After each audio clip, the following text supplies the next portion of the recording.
5 نمازوں کے فضائل۔ الحمدللہ رب العالمین والصلاة والسلام علی سید المرسلین، اما بعد فاعوذ باللہ من الشیطان الرجیم، بسم اللہ الرحمن الرحیم۔ 5 نمازوں کے فضائل۔ درود شریف کی فضیلت فرمان مصطفیٰ صلی اللہ علیہ وآلہ وسلم ہے، بروز قیامت لوگوں میں میرے قریب تر وہ ہوگا جس نے مجھ پر زیادہ درود پاک پڑھے ہوں گے۔ صلو علی الحبیب صلی اللہ علی محمد۔ فجر و عصر پڑھنے والا جہنم میں نہیں جائے گا۔ حضرت سیدنا عمارہ بن رویبہ رضی اللہ تعالی عنہ فرماتے ہیں کہ میں نے مصطفیٰ جان رحمت صلی اللہ علیہ وآلہ وسلم کو فرماتے سنا، جس نے سورج کے طلوع و غروب ہونے یعنی نکلنے اور ڈوبنے سے پہلے نماز ادا کی، یعنی جس نے فجر و عصر کی نماز پڑھی، وہ ہرگز جہنم میں داخل نہ ہوگا۔ فجر و عصر کی فضیلت کی حکمت۔ حضرت مفتی احمد یار خان رحمت اللہ تعالی علیہ اس حدیث پاک کے تحت لکھتے ہیں، اس کے 2 مطلب ہو سکتے ہیں۔ ایک یہ کہ فجر و عصر کی پابندی کرنے والا دوزخ میں ہمیشہ رہنے کے لیے نہ جائے گا، اگر گیا تو عارضی یعنی وقتی طور پر۔ لہذا یہ حدیث اس حدیث کے خلاف نہیں کہ بعض لوگ قیامت میں نمازیں لے کر آئیں گے، مگر ان کی نمازیں اہل حقوق یعنی جن کے حقوق پامال کیے ہوں گے ان کو دلوا دی جائیں گی۔ دوسرے یہ کہ فجر و عصر کی پابندی کرنے والوں کو انشاءاللہ باقی نمازوں کی بھی توفیق ملے گی اور سارے گناہوں سے بچنے کی بھی، کیونکہ یہی نمازیں نفس پر زیادہ بھاری ہیں۔ جب ان پر پابندی کر لی تو انشاءاللہ بقیہ نمازوں پر بھی پابندی کرے گا۔ لہذا اس حدیث پر یہ اعتراض نہیں کہ نجات کے لیے صرف یہ 2 نمازیں ہی کافی ہیں، باقی کی ضرورت نہیں۔ خیال رہے کہ ان 2 نمازوں میں دن رات کے فرشتے جمع ہوتے ہیں، نیز یہ دن کے کناروں کی نمازیں ہیں، نیز یہ دونوں نفس پر گرا یعنی بھاری ہیں کہ صبح سونے کا وقت ہے اور عصر کاروبار کے فروغ یعنی زور شور کا، لہذا ان نمازوں کا درجہ زیادہ ہے۔ آمنہ کے چاند نے آسمان کا چاند دیکھ کر فرمایا۔ حضرت سیدنا جریر بن عبداللہ رضی اللہ تعالی عنہ بیان کرتے ہیں، ہم حضور پاک صلی اللہ علیہ وآلہ وسلم کی بارگاہ میں حاضر تھے۔ آپ صلی اللہ تعالی علیہ وآلہ وسلم نے 14ویں رات کے چاند کی طرف دیکھ کر ارشاد فرمایا، ان قریب یعنی قیامت کے دن تم اپنے رب کو اس طرح دیکھو گے جس طرح اس چاند کو دیکھ رہے ہو، تو اگر تم لوگوں سے ہو سکے تو نماز فجر و عصر کبھی نہ چھوڑو۔ پھر حضرت سیدنا جریر بن عبداللہ رضی اللہ تعالی عنہ نے یہ آیت مبارکہ پڑھی، وَسَبِّحْ بِحَمْدِ رَبِّكَ قَبْلَ طُلُوعِ الشَّمْسِ وَقَبْلَ غُرُوبِهَا۔ ترجمہ کنز الایمان۔ اور اپنے رب کو سراہتے ہوئے اس کی پاکی بولو، سورج چمکنے سے پہلے اور اس کے ڈوبنے سے پہلے۔ عشق رسول میں ڈوبی ہوئی شرح۔ مفسر قرآن حضرت مفتی احمد یار خان رحمت اللہ تعالی علیہ حدیث پاک کے اس حصے آپ صلی اللہ تعالی علیہ وآلہ وسلم نے 14ویں رات کے چاند کی طرف دیکھا کے تحت فرماتے ہیں، یعنی خدا رحمان کے چاند نے آسمان کے چاند کو دیکھا، ڈوبنے والے گہنے یعنی کم رونق والے چاند کو اس چاند نے دیکھا جو نہ غروب ہو نہ گھنے یعنی جو نہ ڈوبے اور نہ جس کی روشنی میں کمی آئے۔ ظاہر کے چمکانے والے چاند کو اس چاند نے دیکھا جو دل و جان روح و ایمان کو چمکاتا ہے۔ رات میں چمکنے والے چاند کو اس چاند نے دیکھا جو ابد الآباد تک یعنی ہمیشہ ہر وقت دن رات چمکتا ہے اور چمکے گا۔ میں کیا کہوں، مجھے الفاظ نہیں ملتے۔ اللہم صلی وسلم وبارک علی بدر النبوتی وشمس الرسالتی صلی اللہ علیہ وسلم۔ ترجمہ، اے اللہ درود و سلام بھیج اور برکت نازل فرما نبوت کے چاند اور رسالت کے سورج پر۔ یوں کہہ لو کہ اس چاند کو جو سورج سے چمکتا ہے اس چاند نے دیکھا جو سورج کو چمکاتا ہے، جو دلوں پر دن نکالتا ہے۔ آسمان کا چاند بھی خوش نصیب ہے جسے محبوب و آلہ وسلم نے دیکھا۔ یہ چاند جسے آج ہم بھی دیکھتے ہیں وہ ہی ہے جس پر حضور صلی اللہ علیہ وآلہ وسلم کی نگاہیں پڑی ہیں۔ یہ حدیث عامۃ المسلمین یعنی عام مسلمانوں کی دلیل ہے کہ مومن رب پاک کو محشر میں بھی آنکھوں سے دیکھیں گے اور جنت میں بھی دیکھا کریں گے۔ خیال رہے کہ جنت کی ساری نعمتیں نیک اعمال کا عوض یعنی بدلہ ہوں گی، خواہ اپنے مال کا، خواہ اپنے اعمال کا، خواہ اس کے اعمال کا جس کے طفیل جنت میں گیا، مگر دیدار الہی کسی عمل کا عوض یعنی بدلہ نہ ہوگا۔ خالص عطائے ذوالجلال یعنی اللہ پاک کی خاص عنایت ہوگی۔ ان دو نمازوں پر پابندی اس دیدار کی لیاقت و قابلیت پیدا کرے گی، یعنی فجر و عصر کی پابندی۔ دنیا میں نماز ایسے پڑھو کہ گویا یعنی جیسے تم خدا کو دیکھ رہے ہو، کیونکہ یہاں حجاب یعنی پردہ ہے، وہاں حجاب یعنی پردہ اٹھ جائے گا، گویا ختم ہو جائے گا۔ اسے دیکھ کر اس سے کلام کرو گے۔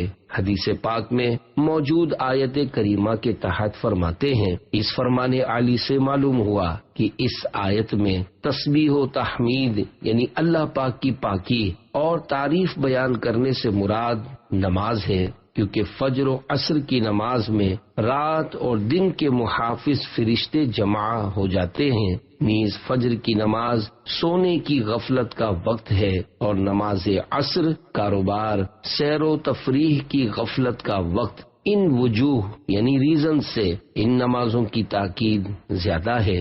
رب پاک فرماتا ہے، ان قرآن الفجر کان مشہودا، ترجمہ کنز ایمان، بے شک صبح کے قرآن یعنی نماز میں فرشتے حاضر ہوتے ہیں۔ نماز عصر کے متعلق فرماتا ہے، حافظوا علی الصلوات والصلاة الوسطی، ترجمہ کنز ایمان، نگہبانی کرو سب نمازوں اور بیچ کی نماز کی۔ تیرا دل کو جلوے ماہ عرب درکار ہے، 14ویں کے چاند تیری چاندنی اچھی نہیں۔ الفاظ و معانی، تیرا دل اندھیرے میں ڈوبا ہوا دل، ماہ عرب عرب کا چاند، مراد پیارے آقا صلی اللہ تعالی علیہ وآلہ وسلم۔ صلو علی الحبیب صلی اللہ تعالی علی محمد۔ پروردگار کا 100 بار دیدار۔ حضرت علامہ مولانا مفتی محمد امجد علی اعظمی رحمت اللہ تعالی علیہ ارشاد فرماتے ہیں، دنیا کی زندگی میں جاگتے میں اللہ پاک کا دیدار نبی صلی اللہ علیہ وآلہ وسلم کے لیے خاص ہے، اور آخرت میں ہر سنی مسلمان کے لیے ممکن بلکہ واقع رہا قلبی یعنی دل میں دیدار یا خواب میں، یہ دیگر انبیاء علیہ السلام بلکہ اولیاء کے لیے بھی حاصل ہے۔ ہمارے امام اعظم ابو حنیفہ رضی اللہ تعالی عنہ کو خواب میں 100 بار زیارت ہوئی۔ مزید فرماتے ہیں، اس یعنی اللہ پاک کا دیدار بلا کیف ہے، یعنی دیکھیں گے اور مگر یہ نہیں کہہ سکتے کہ کیسے دیکھیں گے۔ جس چیز کو دیکھتے ہیں اس سے کچھ فاصلہ، مسافت یعنی ڈسٹینس کا ہوتا ہے، نزدیک یا دور، وہ دیکھنے والے سے کسی جہت یعنی سمت، ڈائریکشن میں ہوتی ہے، اوپر یا نیچے، داہنے رائٹ یا بائیں لیفٹ، آگے یا پیچھے۔ اس یعنی رب کریم کا دیکھنا ان سب باتوں سے پاک ہوگا۔ پھر رہا یہ کہ کیوں کر ہوگا، یہی تو کہا جاتا ہے کہ کیوں کر کو یہاں دخل نہیں، انشاءاللہ جب دیکھیں گے اس وقت بتا دیں گے۔ اس طرح کی سب باتوں کا خلاصہ یہ ہے کہ جہاں تک عقل پہنچتی ہے وہ خدا نہیں، اور جو خدا ہے اس تک عقل رسا یعنی پہنچتی نہیں، اور وقت دیدار نگاہ اس کا احاطہ یعنی گھیرا کرے، یہ محال یعنی ناممکن، امپاسبل ہے۔ بحر شریعت جلد اول صفحہ 160 پر ہے۔ جنتی جب جنت میں جائیں گے ہر ایک اپنے اعمال کی مقدار سے مرتبہ پائے گا اور اس کے فضل کی حد نہیں۔ پھر انہیں دنیا کی ایک ہفتے کی مقدار کے بعد اجازت دی جائے گی کہ اپنے پروردگار کی زیارت کریں، اور عرش الہی ظاہر ہوگا اور رب پاک جنت کے باغوں میں سے ایک باغ میں تجلی فرمائے گا، اور ان جنتیوں کے لیے ممبر بچھائے جائیں گے، نور کے ممبر، موتی کے ممبر، یاقوت کے ممبر، زبرجد کے ممبر، سونے کے ممبر، چاندی کے ممبر، اور ان یعنی جنتیوں میں کا ادنا یعنی چھوٹے درجے کا مشک و کافور کے ٹیلے پر بیٹھے گا، اور ان میں ادنا کوئی نہیں۔ اپنے گمان یعنی خیال میں کرسی والوں کو کچھ اپنے سے بڑھ کر نہ سمجھیں گے، اور خدا کا دیدار ایسا صاف ہوگا جیسے آفتاب یعنی سورج اور 14ویں رات کے چاند کو ہر ایک اپنی اپنی جگہ سے دیکھتا ہے کہ ایک کا دیکھنا دوسرے کے لیے مانع یعنی رکاوٹ نہیں، اور اللہ کریم ہر ایک پر تجلی فرمائے گا۔ ان میں سے کسی کو فرمائے گا، اے فلاں بن فلاں، تجھے یاد ہے جس دن تو نے ایسا ایسا کیا تھا؟ دنیا کے بعض معاصی یعنی نافرمانیاں یاد دلائے گا۔ بندہ عرض کرے گا، تو اے رب کیا تو نے مجھے بخش نہ دیا؟ فرمائے گا، ہاں، میری مغفرت کی وسعت یعنی کشادگی پھیلاؤ ہی کی وجہ سے تو اس مرتبے کو پہنچا۔ جے میں وے کھاں عملہ ولے کچھ نہیں میرے پلے، جے میں وے کھاں رحمت رب دی بلے بلے بلے، یعنی جب میں اپنے اعمال کی طرف دیکھتا ہوں تو کچھ نہیں پاتا، اور جب اپنے رب کی رحمت کی طرف دیکھتا ہوں تو خوشی سے جھوم اٹھتا ہوں۔ نماز عصر کا ڈبل اجر۔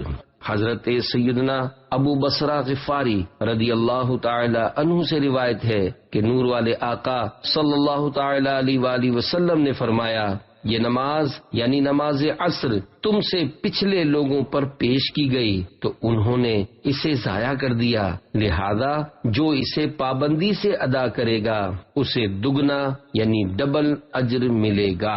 حضرت مفتی احمد یار خان رحمت اللہ تعالی علیہ اس حدیث پاک کے تحت لکھتے ہیں، یعنی پچھلی امتوں پر بھی نماز عصر فرض تھی مگر وہ اسے چھوڑ بیٹھے اور عذاب کے مستحق ہوئے، تم ان سے عبرت پکڑنا۔ دگنے اجر کی وجوہات کے مدنی پھول۔ پہلا اجر پچھلی امتوں کے لوگوں کی مخالفت کرتے ہوئے عصر کی نماز پر پابندی کی وجہ سے ملے گا، اور دوسرا اجر عصر کی نماز پڑھنے پر ملے گا جس طرح دیگر نمازوں کا ملتا ہے۔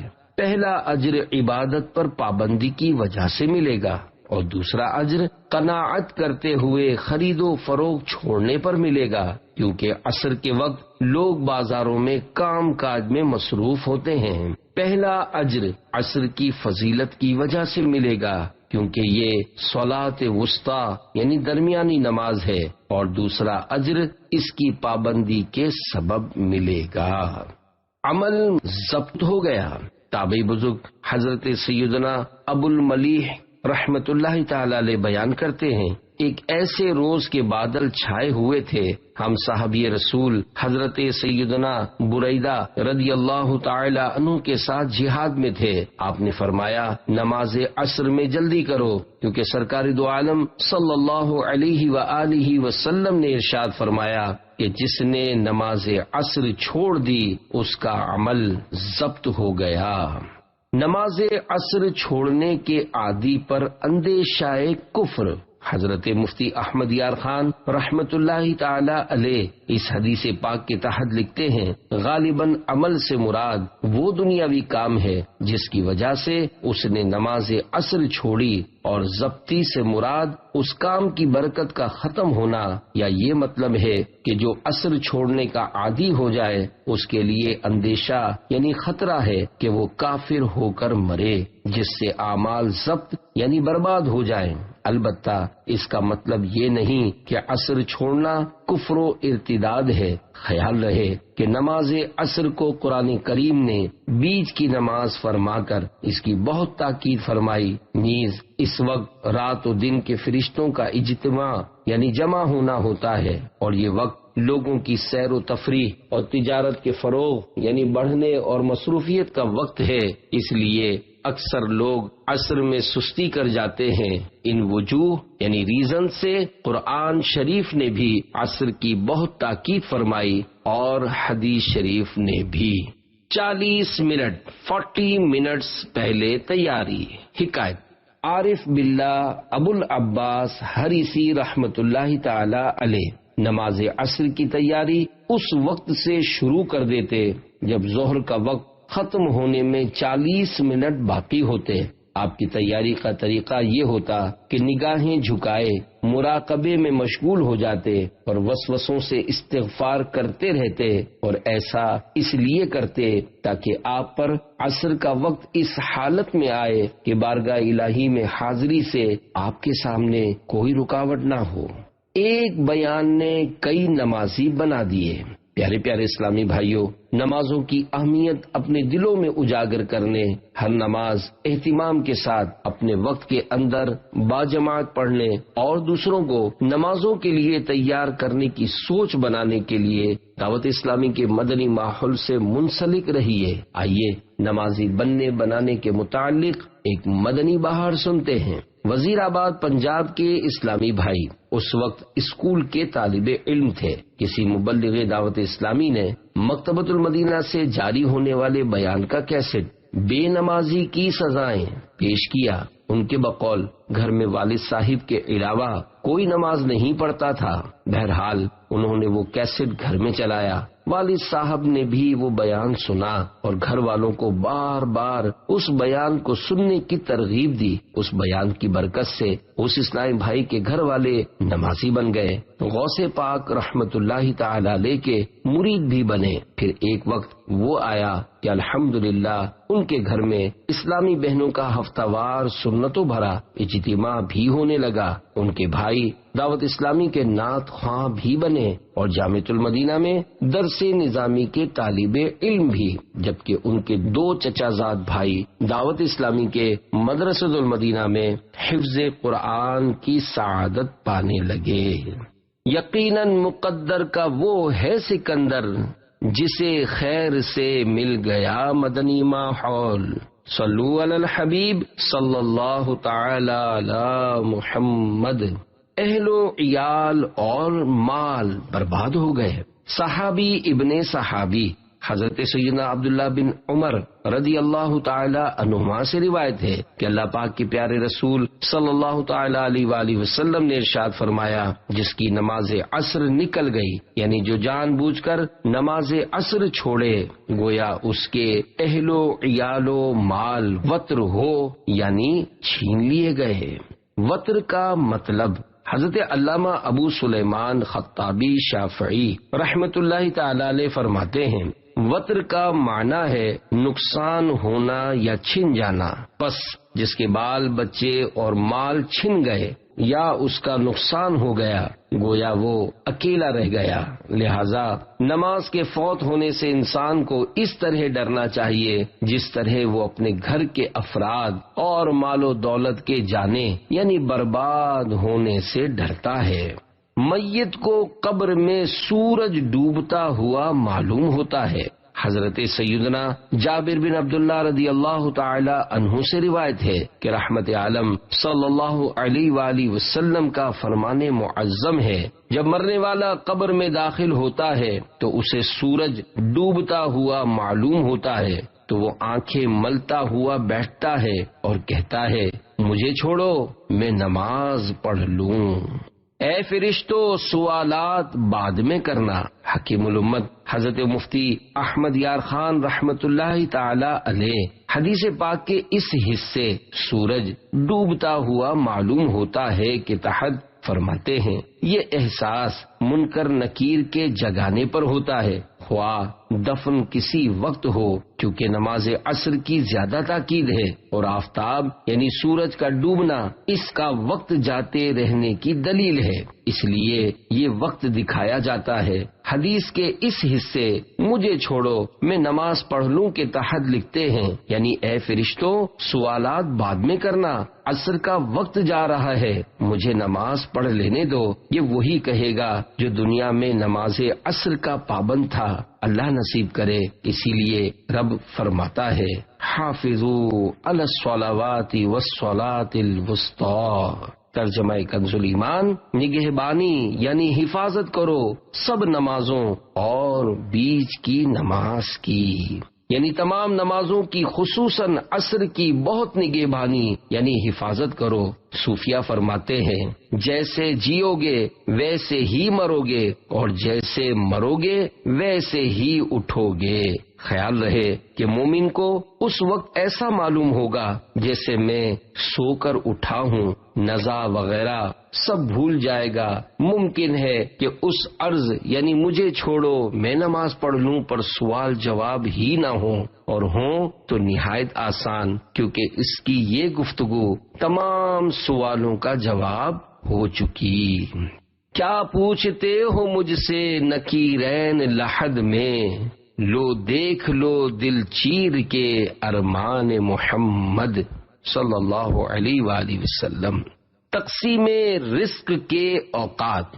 حضرت سیدنا امام شارانی رحمت اللہ تعالی علیہ کہتے ہیں میں نے سید علی خواص رحمت اللہ تعالی علیہ کو یہ فرماتے ہوئے سنا کہ مادی یعنی محسوس ہونے والا رزق جو کہ ہمارے جسموں کی غذا ہوتا ہے، طلوع فجر سے یعنی جب فجر کی نماز کا وقت شروع ہوتا ہے سے لے کر سورج ایک نیزہ نکل کر بلند ہونے تک یعنی طلوع آفتاب کے 20 منٹ کے بعد تک اللہ پاک تقسیم فرماتا ہے، اور روح کی غذا یعنی معنوی رزق جو کہ دکھائی نہیں دیتا یعنی دل و دماغ کا سکون جس پر مبنی ہوتا ہے، عصر کی نماز کے بعد سے غروب آفتاب تک تقسیم فرماتا ہے۔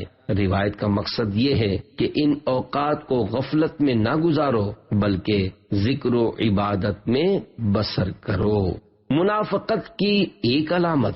خادم نبی حضرت سیدنا انس بن مالک رضی اللہ تعالی عنہ بیان کرتے ہیں میں نے سرور کائنات صلی اللہ علیہ وآلہ وسلم کو فرماتے سنا کہ یہ منافق کی نماز ہے کہ بیٹھا ہوا سورج کا انتظار کرتا رہے حتیٰ کہ جب سورج شیطان کے 2 سینگوں کے بیچ آ جائے یعنی غروب ہونے کے قریب ہو جائے تو کھڑا ہو کر 4 چونچے مارے کہ ان میں اللہ کا تھوڑا ہی ذکر کرے۔ اس حدیث سے 3 مسئلے معلوم ہوئے۔ مفسر قرآن حضرت مفتی احمد یار خان رحمت اللہ تعالی علیہ اس حدیث پاک کی شرح میں لکھتے ہیں اس حدیث سے 3 مسئلے معلوم ہوئے۔ ایک یہ کہ دنیاوی کاروبار میں پھنس کر نماز عصر دیر سے یعنی مکروہ وقت میں پڑھنا منافقوں کی علامت یعنی نشانی ہے۔ دوسرے یہ کہ غروب سے 20 منٹ پہلے کراہت کا یعنی مکروہ تحریمی وقت ہے، وقت مستحب میں عصر پڑھنا چاہیے۔ تیسرے یہ کہ رکوع و سجدہ بہت اطمینان سے کرنا چاہیے۔ حضور صلی اللہ علیہ وآلہ وسلم نے جلد بازی نمازی کے سجدے کو مرغ کے چونچ مارنے سے تشبیہ دی جو وہ دانہ چگتے وقت زمین پر جلدی جلدی مارتا ہے۔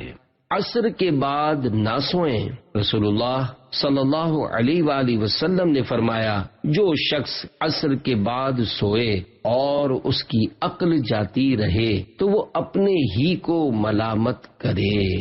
نمازوں کے اندر خشوع اے خدا دے، پے غوث اچھا نمازی بنا دے۔ صلو علی الحبیب صلی اللہ علی محمد۔ سنت کے 3 حروف کی نسبت سے سنت عصر کے متعلق 3 فرامین مصطفیٰ صلی اللہ علیہ وآلہ وسلم۔ نمبر 1، اللہ پاک اس شخص پر رحم کرے جس نے عصر سے پہلے 4 رکعتیں پڑھیں۔ نمبر 2، جو عصر سے پہلے 4 رکعتیں پڑھے اللہ پاک اس کے بدن کو آگ پر حرام فرما دے گا۔ نمبر 3، جو عصر سے پہلے 4 رکعتیں پڑھے اسے آگ نہ چھوئے گی۔ عصر کی سنتوں کے بارے میں مدنی پھول۔ عصر کے فرضوں سے پہلے 4 رکعتیں پڑھنا سنت غیر مؤکدہ ہے۔ اس میں اور عشاء کے فرضوں سے پہلے کی 4 سنتوں میں پہلی اور تیسری رکعت کے شروع میں ثنا، اعوذ اور بسم اللہ پڑھیے۔ دوسری اور چوتھی رکعت کے بعد قعدہ فرض ہے۔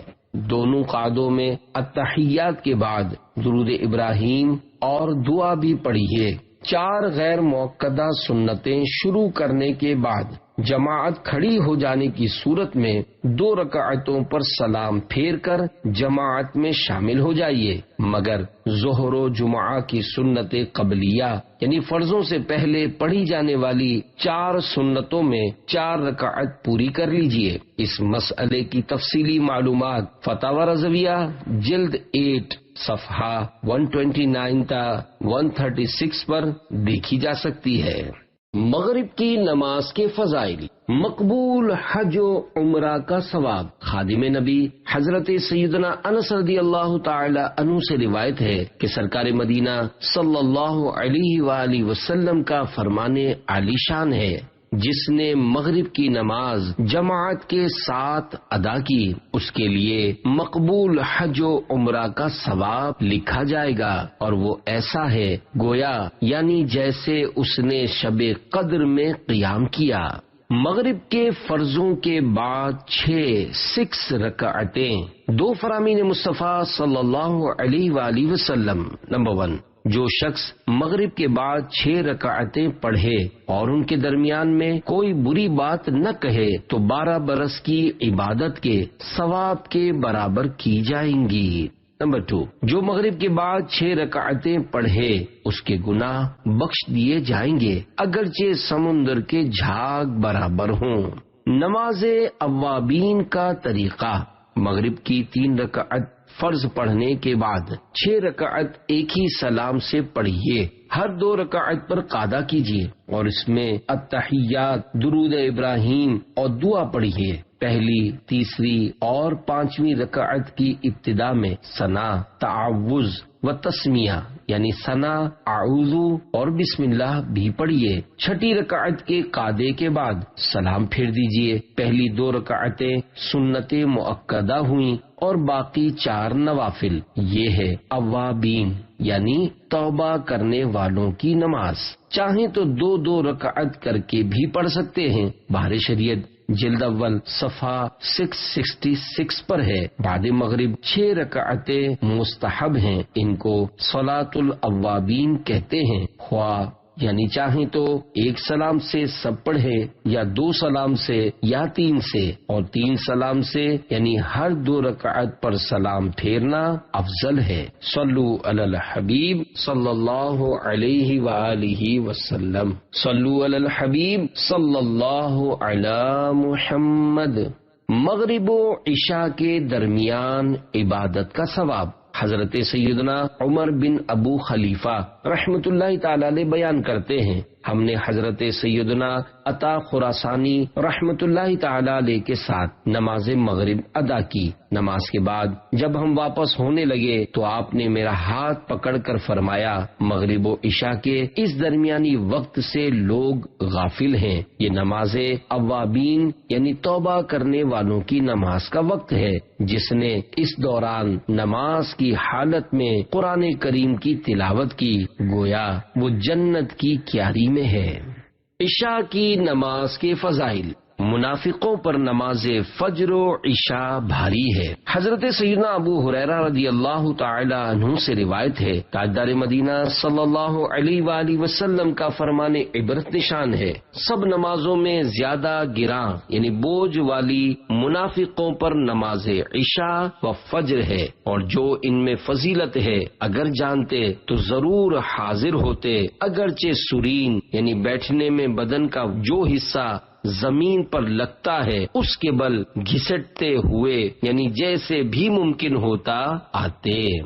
شرح حدیث، حضرت مفتی احمد یار خان رحمت اللہ تعالی علیہ اس حدیث پاک کی شرح میں لکھتے ہیں، کیونکہ منافق صرف دکھلاوے کے لیے نماز پڑھتے ہیں اور وقتوں میں تو خیر جیسے تیسے پڑھ لیتے ہیں، مگر عشاء کے وقت نیند کا غلبہ، فجر کے وقت نیند کی لذت انہیں مست کر دیتی ہے، اخلاص و عشق تمام مشکلوں کو حل کرتے ہیں، وہ ان میں ہے نہیں، لہذا یہ دو نمازیں انہیں بہت گراں یعنی بہت بڑا بوجھ معلوم ہوتی ہیں۔ اس سے معلوم ہوا کہ جو مسلمان ان دو نمازوں میں سستی کرے وہ منافقوں کے سے کام کرتا ہے۔ منافقین عشاء و فجر میں آنے کی طاقت نہیں رکھتے۔ تابعی بزرگ حضرت سیدنا سعید بن مسیب رحمت اللہ تعالی علیہ سے مروی ہے کہ سرور دو جہان صلی اللہ علیہ وآلہ وسلم کا فرمان عبرت نشان ہے، ہمارے اور منافقین کے درمیان علامت یعنی پہچان عشاء و فجر کی نماز میں حاضر ہونا ہے، کیونکہ منافقین ان نمازوں میں آنے کی طاقت نہیں رکھتے۔ حدیث میں کون سے منافق مراد ہیں؟ حضرت علامہ عبد الرؤف مناوی رحمت اللہ تعالی علیہ لکھتے ہیں، اس حدیث میں بیان کردہ منافق سے مراد دور رسالت کے بدترین کفار نہیں، جو خود کو جھوٹ موٹ مسلمان ظاہر کرتے تھے مگر دل سے کافر تھے، بلکہ یہاں مراد منافق عملی ہے جو کہ حقیقت میں مسلمان ہے۔ حدیث کے اس حصے منافقین ان نمازوں میں آنے کی طاقت نہیں رکھتے سے مراد ہے ہم ان نمازوں کو چستی کے ساتھ اور خوشی خوشی ادا کرتے ہیں۔ ہمیں ان دونوں نمازوں کو با جماعت ادا کرنے کے لیے مسجد آنے میں کوئی مشقت نہیں ہوتی، جبکہ منافقین پر یہ نمازیں بھاری ہیں، اس لیے وہ انہیں بشاشت یعنی خوشی اور چستی کے ساتھ ادا کرنے کی طاقت نہیں رکھتے۔ آگے چل کر فرماتے ہیں، واضح رہے کہ منافق عملی عبادت قائم کرنے کے لیے نہیں بلکہ عادت کی وجہ سے نماز پڑھتا ہے، اور چونکہ اس کا نفس نماز پڑھنے کو ناپسند کرتا ہے اس لیے وہ سب کے ساتھ نہیں بلکہ اپنے گھر میں تنہا نماز پڑھتا ہے۔ آگے مزید تحریر کرتے ہیں، بعض عارفین یعنی اللہ پاک کی پہچان رکھنے والوں کا قول ہے، نماز فجر با جماعت پابندی سے پڑھنے سے دنیا کے مشکل کام آسان ہو جاتے ہیں۔ نماز عصر و عشاء میں جماعت کی پابندی سے زہد پیدا ہوتا یعنی دنیا سے بے رغبتی نصیب ہوتی ہے، خواہشات کی پیروی سے نفس باز رہتا ہے۔ نماز عشاء سے پہلے سونا، حضور اکرم صلی اللہ علیہ وآلہ وسلم فرماتے ہیں، جو نماز عشاء سے پہلے سوئے اللہ پاک اس کی آنکھ کو نہ سلائے۔ امیر المومنین حضرت عمر فاروق اعظم رضی اللہ تعالی عنہ نے اپنے حکام کو ایک فرمان لکھا جس میں یہ بھی ہے کہ جو عشاء سے پہلے سو جائے خدا کرے اس کی آنکھیں نہ سوئیں، جو سو جائے اس کی آنکھیں نہ سوئیں، جو سو جائے اس کی آنکھیں نہ سوئیں۔ سیدنا فاروق اعظم رضی اللہ تعالی عنہ کے فرمان کے متعلق مفتی احمد یار خان رحمت اللہ تعالی علیہ لکھتے ہیں، جناب فاروق اعظم رضی اللہ تعالی عنہ کی یہ دعائے ضرر اظہار غضب یعنی ناراضی ظاہر کرنے کے لیے ہے۔ خیال رہے کہ نماز عشاء سے پہلے سو جانا اور عشاء کے بعد بلا ضرورت جاگتے رہنا یہ دونوں ہی کام سنت کے خلاف اور نبی صلی اللہ علیہ وآلہ وسلم کو ناپسند ہے، لیکن نماز سے پہلے سو کر نماز ہی نہ پڑھنا اور ایسے ہی عشاء کے بعد جاگ کر فجر قضا کر دینا حرام ہے، کیونکہ حرام کا ذریعہ بھی حرام ہوتا ہے۔ عشاء سے قبل سونا مکروہ ہے، بحر شریعت میں ہے دن کے ابتدائی حصے میں سونا یا مغرب و عشاء کے درمیان میں سونا مکروہ ہے۔ عشاء کے بعد گفتگو کرنے کی 3 صورتیں۔ نمبر 1، علمی گفتگو، کسی سے مسئلہ پوچھنا یا اس کا جواب دینا یا اس کی تحقیق و تفتیش کرنا، اس قسم کی گفتگو سونے سے افضل ہے۔ نمبر 2، جھوٹے قصے کہانی کہنا، مسخرہ پن اور ہنسی مذاق کی باتیں کرنا یہ مکروہ ہے۔ نمبر 3، مؤانست کی بات چیت کرنا، جیسے میاں بیوی میں یا مہمان سے اس کے انس کے لیے کلام کرنا یہ جائز ہے۔ اس قسم کی باتیں کرے تو آخر میں ذکر الہی میں مشغول ہو جائے اور تسبیح و استغفار پر کلام کا خاتمہ ہونا چاہیے۔ نمازوں کے ناموں کی وجہ، فجر، فجر کا معنی صبح ہے۔ چونکہ فجر کی نماز صبح کے وقت پڑھی جاتی ہے، اس لیے اس نماز کو فجر کی نماز کہا جاتا ہے۔ ظہر کا ایک معنی ہے ظہیرہ یعنی دوپہر۔ چونکہ یہ نماز دوپہر کے وقت پڑھی جاتی ہے، اس لیے اسے ظہر کی نماز کہا جاتا ہے۔ عصر کا معنی دن کا آخری حصہ۔ چونکہ یہ نماز اسی وقت میں ادا کی جاتی ہے، اس لیے اس نماز کو عصر کی نماز کہا جاتا ہے۔ مغرب کا معنی سورج غروب ہونے کا وقت ہے۔ چونکہ مغرب کی نماز سورج کے غروب ہونے کے بعد ادا کی جاتی ہے، اس لیے اس نماز کو مغرب کی نماز کہا جاتا ہے۔ عشاء کے لغوی معنی رات کی ابتدائی تاریکی کے ہیں۔ چونکہ یہ نماز اندھیرا ہو جانے کے بعد ادا کی جاتی ہے، اس لیے اس نماز کو عشاء کی نماز کہا جاتا ہے۔ تو پانچوں نمازوں کا پابند کر دے، پے مصطفیٰ ہم کو جنت میں گھر دے۔ صلو علی الحبیب صلی اللہ علی محمد۔